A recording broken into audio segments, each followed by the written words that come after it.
중에 아마 기억하시겠습니다만 향기로운 봄철에도 감사하고 가을이 외롭습니까? 제가 정신과 의사 얘기를 들어보니까요, 이 가을에 좀 기복이 심하대요. 일반적으로 가을에 그래도 감사, 겨울에도 물론 감사해요. 여름에도 감사, 언제나 감사하는 거죠. 코로나19가 있음에도 감사하고. 그 안내를 좀 해주세요. 흰 자리에 앉으시면 됩니다. 흰표 딱지에 앉으시면 돼요.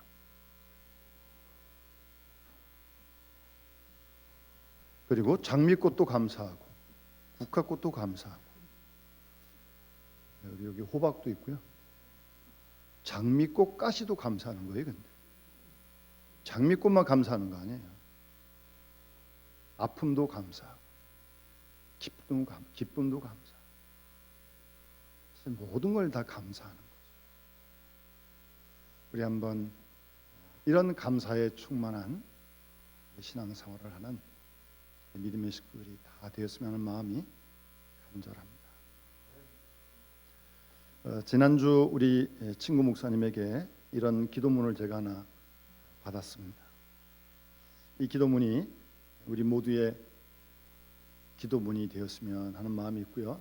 다음 주 주보에 뒤에 기록해 드릴 테니까 한번 늘 이 기도를 같이 드렸으면 좋겠습니다. 주님, 때로는 병들게 하심을 감사합니다. 그로 인하여 저의 연약함을 깨달았습니다. 가끔 고독의 수렁에 내 던져 주심도 감사합니다. 그곳에서 주님을 만났습니다. 일이 계획대로 되지 않게 비틀어 주심도 감사합니다. 저의 교만한 행실을 발견했습니다. 아들, 딸이 걱정거리가 되게 하시고 부모님과 친구가 짐처럼 버겁게 하심을 감사합니다. 거기서 사람 사는 법을 보람을 느꼈습니다. 먹고 사는데 힘겹게 하심을 감사합니다. 눈물로 먹는 빵의 의미를 알았습니다. 죄악과 거짓이 가득한 세상에 태어난 것도 감사합니다. 하나님의 의가 분명히 보입니다. 땀과 고생의 잔을 맛보게 하심을 감사합니다. 주님의 사랑을 더욱 분명히 깨닫습니다. 주님, 감사할 수 있는 마음 주심을 감사합니다. 그러므로 가능성이 있음을 알게 되었습니다. 예수 그리스도 이름으로 기도드립니다. 이런 감사 우리 함께 기도하면서 생활 속에서 들어갈 수 있기를 바랍니다. 여러분, 오늘 본문 말씀은 여러분 한번 들으셨는데 금방 쉽게 잘 이해가 되지 않으실 겁니다. 어떤 말씀을 한번 탁 들으면 항상 기뻐하라, 쉬지 말고 기도하라, 그거 알잖아요. 그런데 오늘 이 말씀은 읽긴 읽었는데 좀 뭔가 좀 분명하게 잘 소화가 잘 안 돼요. 성경에 그런 말씀도 있습니다. 그럴 때는 어떻게 될까요? 탁 덮어버리고 그냥 끝날까요? 아니죠. 반복해서 또 읽어야 되는 거예요. 계속해서 묵상하고 읊조리고. 분명 하나님 말씀인데 이 말씀을 통해서 하나님께서 뭘 말씀하고자 하신지를 기대하고 고대하면서 또 씹고 또 읽고, 좀 그렇게 해야 될 말씀입니다. 한번 휙 읽어버리고 별 말씀이 아니에요.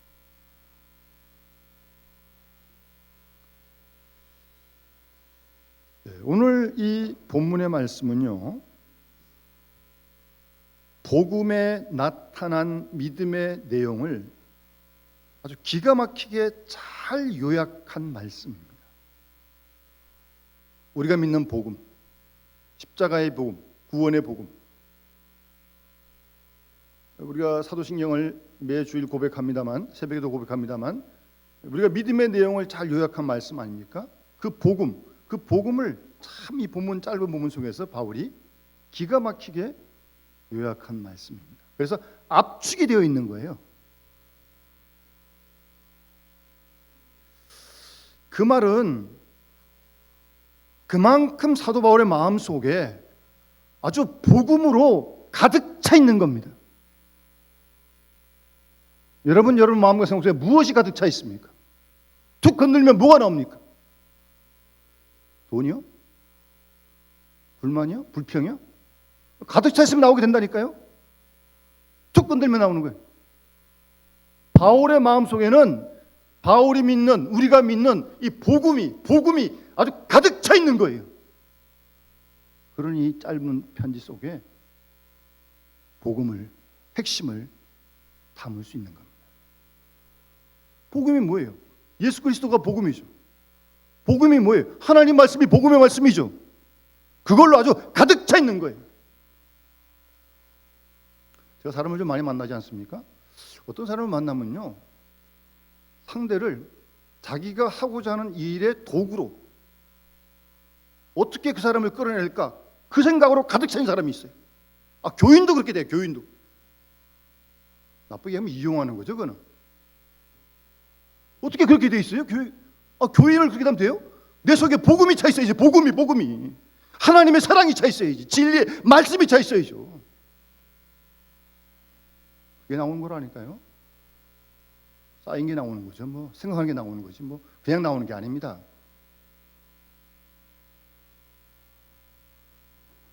사도 바울은 마음 속에 그가 믿는, 우리가 믿는 이 십자가의 구원의 복음, 이 영생의 복음이 아주 그냥 가득 차 있는 거예요.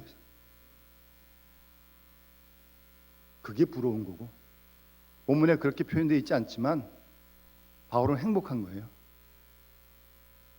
감사한 거예요. 감사한 표현은 없지만 감사한 마음이 있으니까 행복한 거죠. 지금 바울이 이 편지를 로마 감옥에서 디모데한테 쓰는 거거든요. 이 편지가 사도 바울의 마지막 편지예요. 유서의 유서.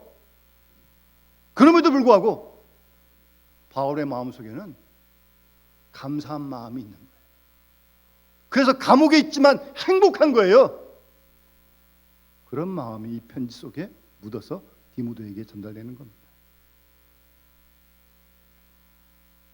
그래서 어떤 신학자는 이 본문을 작은 복음이다, 그렇게 표현을 합니다. 작은 복음이다. 이 짧은 말씀 속에 그 복음의 핵심을 담고 있으니까. 그래서 바울이 뛰어난 사람이죠. 오늘 본문에서 세 단어를 좀 주목해야 됩니다. 첫 번째 9절에 하나님이 라고 하는 단어입니다.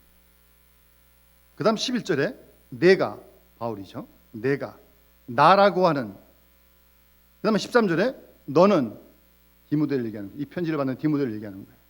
하나님, 내가, 너, 세 단어에 주목해야 합니다.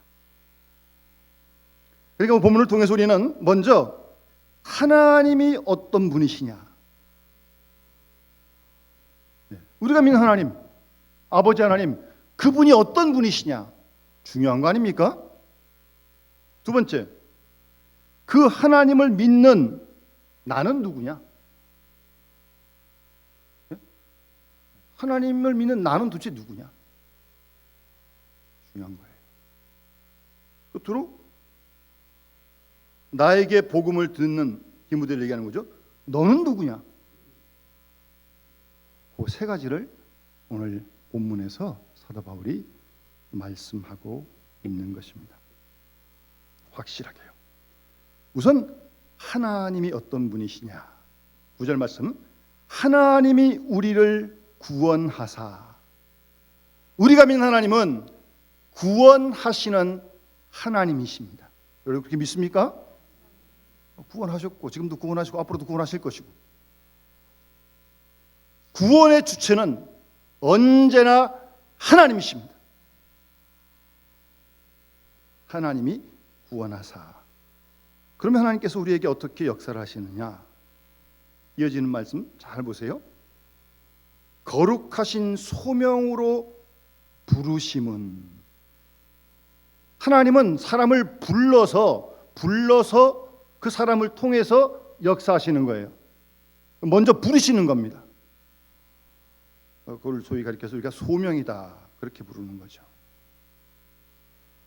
하나님께서 아브라함을 부르셨습니다. 부르셨잖아요. 야곱도 부르셨고 이삭도 부르셨고 모세도 부르셨고 우리도 하나님이 부르셨습니다. 그래서 감사하는 거예요. 네? 불러주셔서 감사. 아무런 조건이 없습니다. 일방적으로 하나님께서 한 사람 한 사람을 부르시는 겁니다. 선택하시는 거예요. 그래서 부르심에, 소명에, 선택에 감사하는 거예요. 여러분 감사하십니까? 자녀로 불러주심을, 선택해 주심을? 어떤 환경에서도 그건 감사한 거예요. 뭐 이러면 되고 저러면 안 되고 그게 아니라 불러주신 자체가 감사한 거예요. 선택해 주신 자체가 감사하다니까요. 시험 봤어요? 80점, 90점 맞았어요? 무슨 공로를 쌓았어요? 선을 많이 행했습니까? 그걸로 부르신 게 아니에요. 그 조건으로 부르신 게 아니에요. 거저 불러주신 거예요. 그래서 감사한 거예요. 거저 선택해 주신 거예요. 성경에 보면 구약의 아브라함이 어떤 상태에 있을 때 하나님이 불렀다 그런 언급이 전혀 없습니다. 오히려 갈대아 우루 우상이 그냥 가득 찬 그런 곳에 살던 아브라함을 하나님께서 아브라함아라고 부르신 거예요. 그런데 이 소명은 어떻게 이루어지느냐? 이 성경을 잘 곱씹어 봐야 됩니다. 그래서 성경은 한자 한자 그냥 얼렁뚱땅 넘어가면 안 됩니다.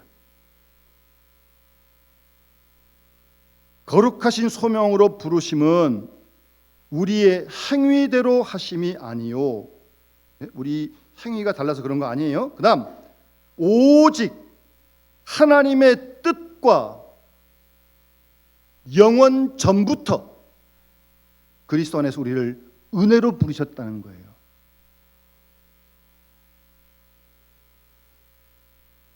하나님의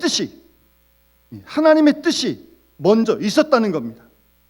그러니까 우리의 형편에 따라 우리를 택하신 게 아니라 하나님이 우리를 부르시고자 한 뜻이 영원부터 있었다는 거예요. 그렇게 먼저 부르시고 그 다음에 부르신 우리를 부르심에 합당한 사람으로 하나님이 만들어가고 계신 것이죠.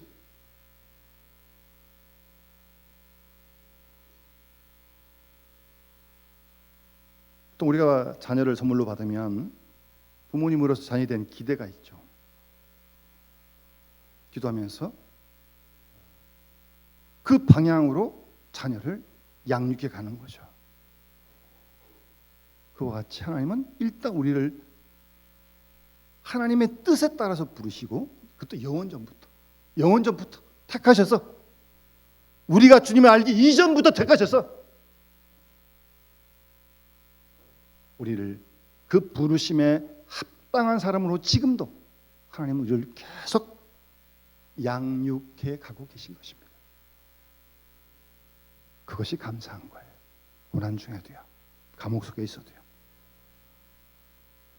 그래서 우리가 보통 이 하나님의 뜻 그걸 가리켜서 소위 예정이다. 이렇게 장로교는 예정론을 믿지 않습니까? 칼빈의. 그게 이미 예정되어 있었다는 거예요.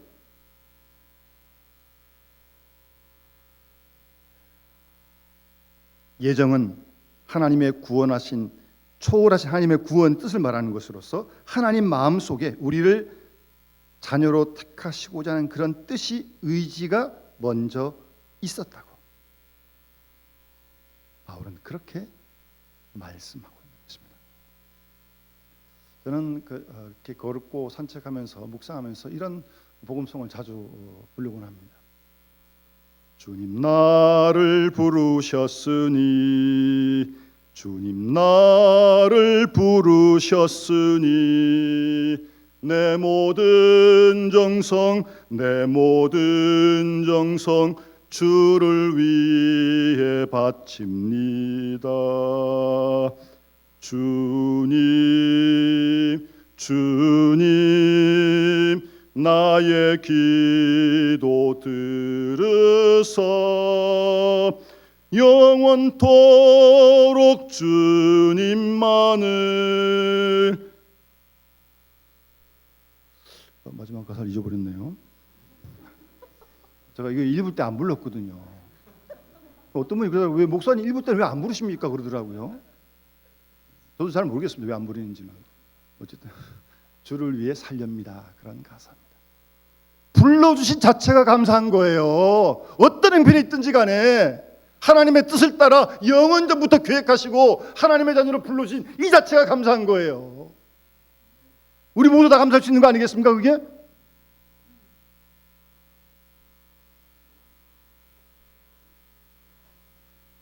그것도 우리 행위대로 그런 게 아니에요.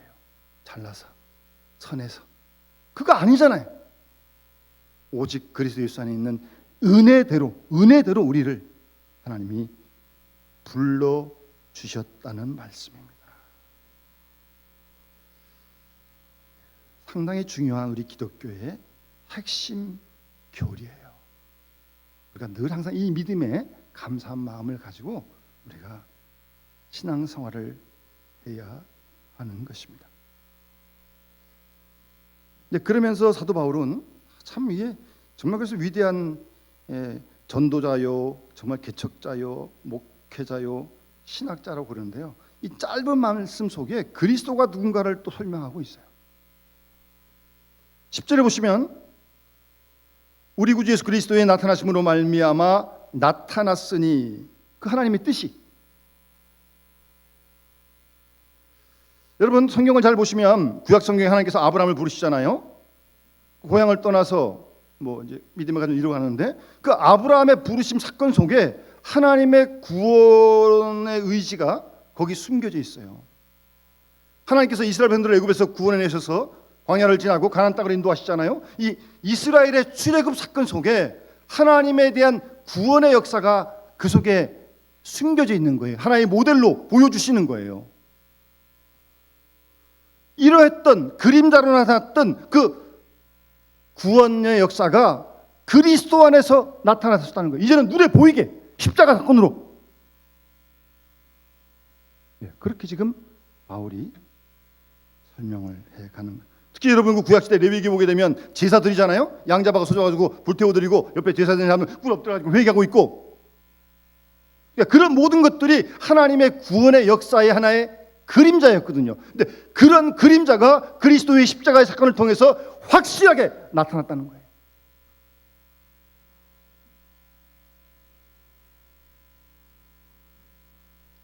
하나님의 구원의 뜻이 그리스도 예수 안에서 나타났다고 지금 그렇게 말씀하고 있는 거예요. 그리스도의 십자가 사건 속에 하나님의 구원의 역사가 눈에 보이도록 깨닫도록 믿도록 나타나셨다고 지금 설명을 하는 거예요. 그렇다면 그리스도 안에 나타난 하나님의 뜻을 우리가 읽어야 되는 거 아니에요? 나타났는데 알아야 되는 거 아니에요?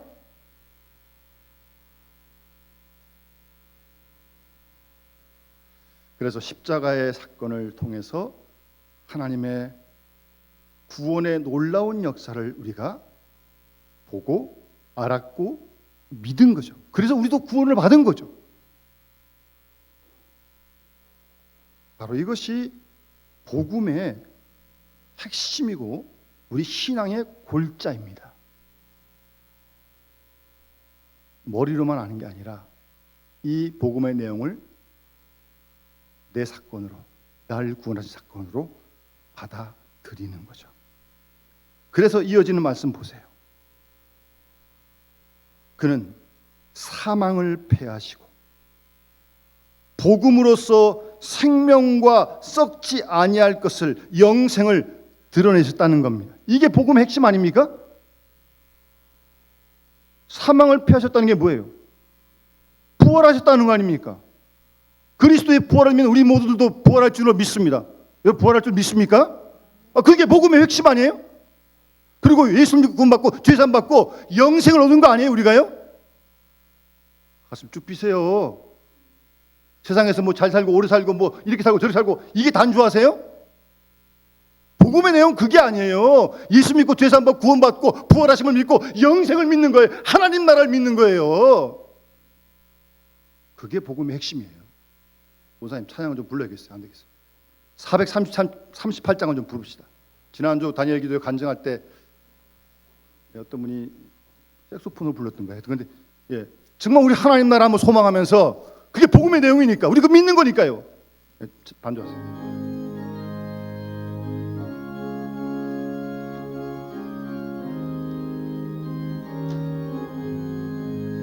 내 영혼이 은총 입어 증한되지 벗고 보니 슬픔 많은 이 세상도 천국으로 와도다. 할렐루야 찬양하세. 내 모든 죄 사함받고 주 예수와 동행하니 그 어디나. 3절이요. 높은 산이 거친 들이 초막이나 궁궐이나 내 주 예수 모신 곳이 그 어디나. 하늘나라 할렐루야 찬양하세. 내 모든 죄 사함받고 주 예수와 동행하니 론이나 하늘나라. 아멘. 복음은 단순한 이론이 아닙니다. 지식이 아닙니다. 우리는 하나님 나라를 믿습니다. 소망합니다. 그것을 바라보는 거예요. 그리고 오늘을 사는 거예요. 여기를. 그게 믿음의 내용이에요. 사망을 패하시고 복음으로써 생명과 썩지 아니할 영생을 십자가를 통해 나타나신 거 아니에요? 우리 그거 믿은 거 아니에요? 받아들인 거 아니에요? 여러분, 그런 흥분 속에 살아야 돼요. 그런 감사 속에 살아가는 게 그리스도인의 삶이에요. 그러면서 바울은 이 복음과 자신과 어떤 관계에 있는가를 이어서 설명하는 거예요. 내가 이렇게 나오는 겁니다. 내가 11절에 이 복음을 위하여. 바울은 복음을 위한 일꾼 아니에요?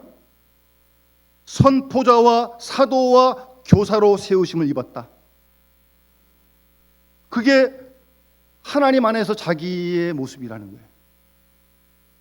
나는 복음을 선포하는 사람이다. 나는 복음을 가르치는 교사다. 나는 사도다. 바울은 자신을 그렇게 간증하고 있는 거죠. 간증하고 있는 거예요. 이거는요. 복음과의 관계 속에서, 하나님의 관계 속에서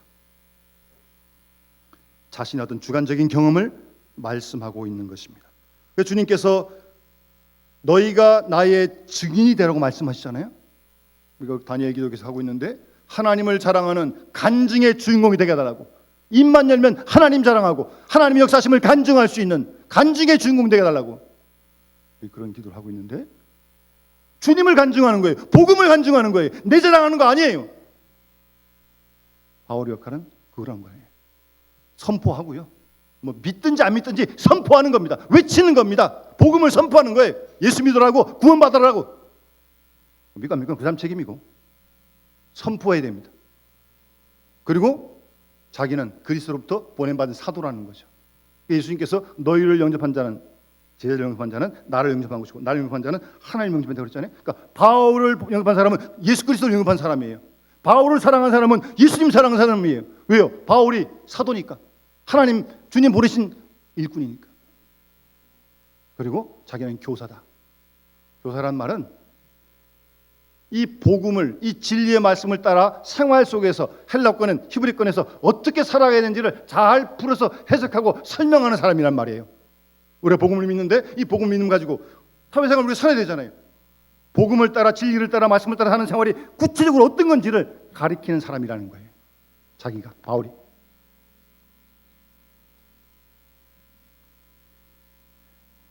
그러면서 바울은요, 12절 말씀에 내가 이 고난을 받되, 바울이 복음 전하여 고난을 참 많이 당하잖아요. 고린도전서에 보게 되면 물에 빠지고 먹지 못하고 자지 못하고 옥에 갇히고 뭐 죽을 뻔하고 그랬거든요. 복음 때문에 고난 당하는 걸 부끄러워하지 않는다는 거예요. 무슨 말입니까? 자랑한다는 거예요. 복음 때문에 고난 당하는 걸 자랑한다는 거예요. 우리 그런 감정이 있어야 되는 거 아니겠어요? 예수 믿는 우리가.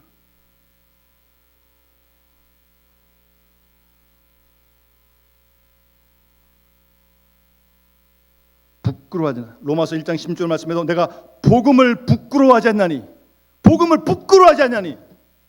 복음은 믿는 자에게 하나님의 능력이 된다고 말씀하고 있죠. 복음을 부끄러워하지 않는다는 거예요.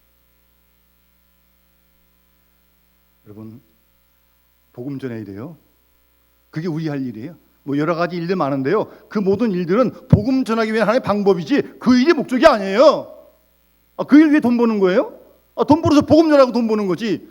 일하고 일 통해서 복음 전하려고 일하는 거지. 일 자체가 목적이 아니에요. 고난을 받되 고난을 부끄러워하지 않는다. 나는 이 복음을 위해서 이렇게 살아가고 있다. 아주 자랑스럽게 이 복음 사역에 난 아주 목숨 걸었다, 그 말이죠. 쉽게 말씀드립니다. 그게 자기라는 거죠. 그래서 감옥 속에 있지만, 옥에 갇혀 있지만 감사하는 거예요. 예? 그러면서 이어지는 12절 말씀에 사도 바울의 위대한 신앙 고백이 있습니다. 내가 믿는 자를 내가 알고 내가 의탁한 것 그날까지 그가 주님이 능히 지키실 줄 확신한다. 내가 믿는 자를 내가 알고, 여기서 안다는 말은 그 헬라의 원문 그대로 그 시제나 형태를 보면 계속적으로 안다는 걸 얘기하는 거예요. 예수님 알지, 예수님 몰라요? 그렇게 하는 걸 얘기하는 게 아니고 주님을 또 알아가고 또 깊이 알아가고 인격적으로 만나가고 주님을 점점 알아가는, 계속적으로 알아가는 걸 말하는 거예요. 평생 알아가야죠. 평생, 죽을 때까지. 내가 믿는 자를 내가 알고, 고난 중에도 알고, 기쁨 중에도 알고, 건강할 때도 알고, 아픔 중에도 알고, 그런 말씀이에요. 계속 자꾸 알아가는 거죠. 그러면서 그분이 내가 의탁한 것 그날까지, 주님께서 내게 맡겨주신 내가 감당하는데, 그 감당하는 그 일을 그날까지 그가, 주님이 능히 지키실 줄 확신한다. 고난과 역경이 이렇게 막 다가면서도 이 일을 감당하는데 그때까지 하나님이 지키실 줄로, 주님이 지키실 줄로 그렇게 확신한다는 그런 마음이 있는 거예요. 고난 중에, 감옥 속에서도요. 그러니까 기뻐할 수 있고, 그러니까 감사할 수 있고, 그러니까 행복한 사람이죠. 지키실 줄 그렇게 믿는다는 거예요.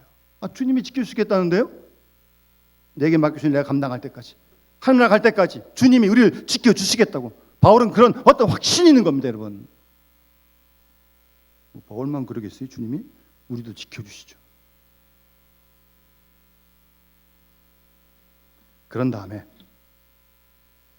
13절에 너는, 디모데에게 지금 말씀하는 거예요. 바울이 전도하고, 바울의 동역자고, 바울의 후계자고, 믿음의 아들이죠. 너는 그리스도 예수 안에 있는 믿음과 사랑으로서 내게 들은 바 바른 말을 그다음 본받아 지키라고 말하고 있습니다. 디모데에게 본받아 지키라는 말은, 표현을 바꾸면 바울을 따르라는 거예요. 나를 닮으라는 거예요. 바울이 한 대로 너도 나를 따라서 해라. 지금 그 말씀이에요. 가르친 사람이 말은 이렇게 하고 행동은 따르게 하는데, 그 어딜 따라가야 되는 거예요 도대체? 말한 대로 바울도 행하고, 바울이 행한 그것을 너도 나를 따라서 본받아라. 여러분, 자녀에게, 주위 사람들에게 그렇게 감히 말씀드릴 수 있습니까? 힘들어도 그렇게 해야 되는 거 아니에요? 사도 바울이 내가 그리스도를 본받는 자인 것처럼 너희는 나를 본받으라고 다른 표지에 계속 말씀하시거든요. 디모데에게 본받아 지키라. 여러분 스스로가 한 분 한 분이 원튼 원치 않든 가정이든 교회든 주위 사람들에게 본이 되고 있다는 걸 한시도 잊지 마시기 바랍니다. 다 보고 있고 다 듣고 있습니다. 여러분을 본받고 있다니까요. 책임지세요. 함부로 하지 마세요. 그래서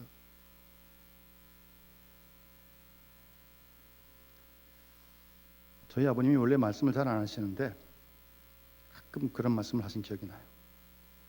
물건 살 때 깎지 말라 그러더라고요. 저 잘 깎지 못해요. 그냥 달래면 다 줍니다. 그냥 잘 모르니까. 근데 제가 장사하는 분 말씀을 들었는데 참 마음이 아파요. 예수 믿는 사람들이 더 지독하대. 물론 다는 아니죠. 다 리가 있나요? 근데 그걸 막 깎자고 흥정하고 막 실강이하고 막, 예? 여러분 그런 얘기 아세요? 물건 살 때 깎은 것 가지고 집 산 사람 없대요. 찾아보셨어요? 그런 사람? 없대요. 그런 사람. 예? 그거 깎아가지고 집 산 사람 없대요. 사람 아주 너저분해집니다. 예? 뭐 엉뚱하게 속으면 안 되겠지만, 아니 내가 그 조그만 실수 때문에 그 사람이 복음을 접하는 일에 방해가 된다면 그 책임을 누가 지냐고요.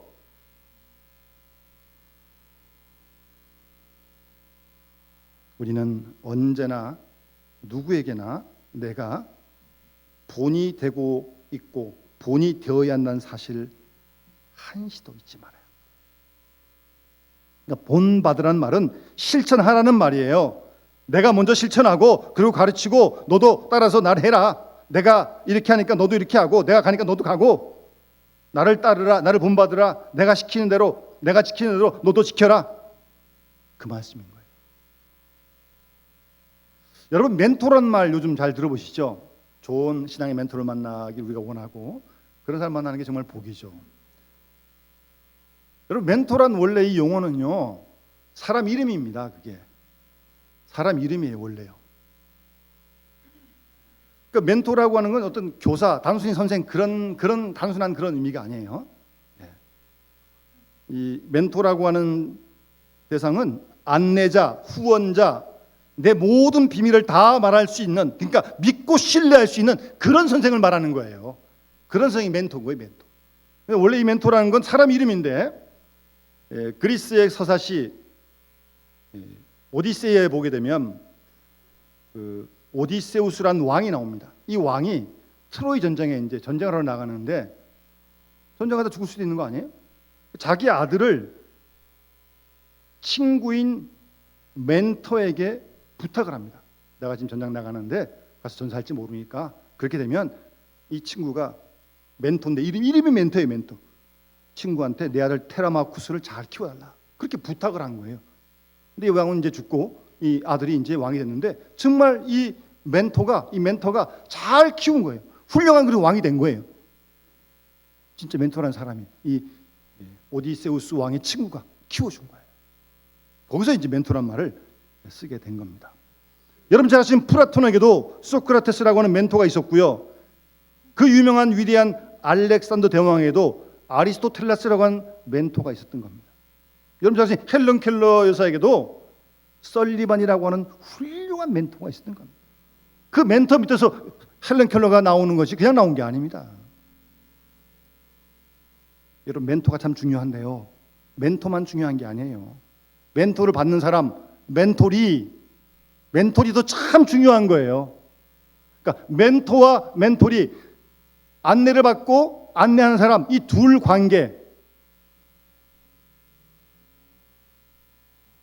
멘토는 멘토리를 사랑하고 멘토리는 멘토를 존경하고 신뢰하고 그 서로 믿고 사랑하는 그런 관계가 될 때 멘토를 따라가는 거죠. 아, 저분 간 대로 가면 돼. 확실해. 뭐 신경 쓸 거 없어. 여러분들이 한번 그런 위치에 있으면 안 되는 겁니까? 자녀들이 야, 우리 부모님 저렇게 그냥 그대로 가면 돼. 주위 사람들이 저분 진짜야. 저분은 그냥 가면 돼. 뭐 생각만 해도 기쁘잖아요. 내가 그런 사람이 되고 내가 그런 사람을 만나고. 여러분 욕심내세요. 예? 예, 욕심내시라고요. 그런 사람 만나고 여러분들이 자녀들에게 너 나 본받아 지켜. 감히 그렇게 말씀할 수 있는. 예?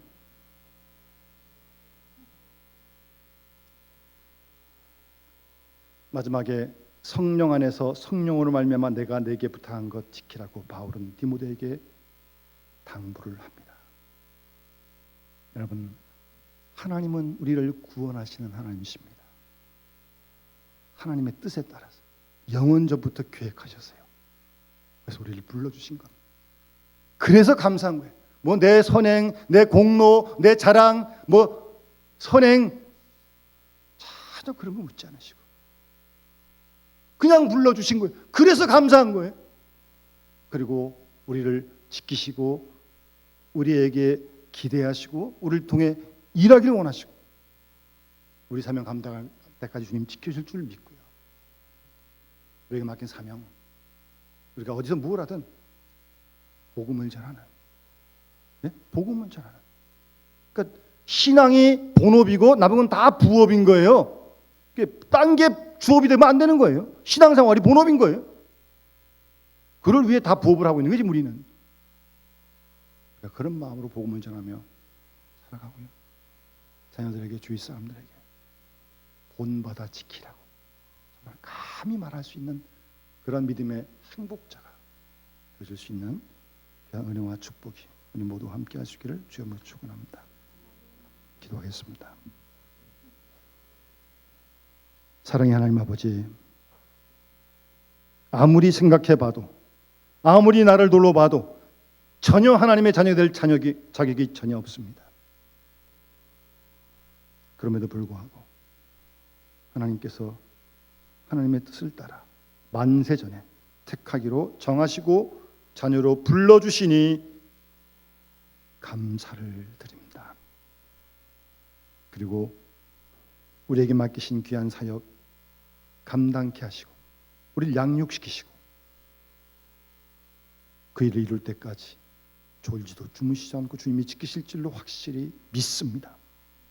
이 복음에 대한 증인으로 하나님을 간증하며 살아가는 우리 모두가 되게 하시고 감히 주위 사람들에게 자녀들에게 나를 본받아 지키라고 감히 말할 수 있는 믿음의 행복자들이 다 되도록 하나님 도와주시옵소서.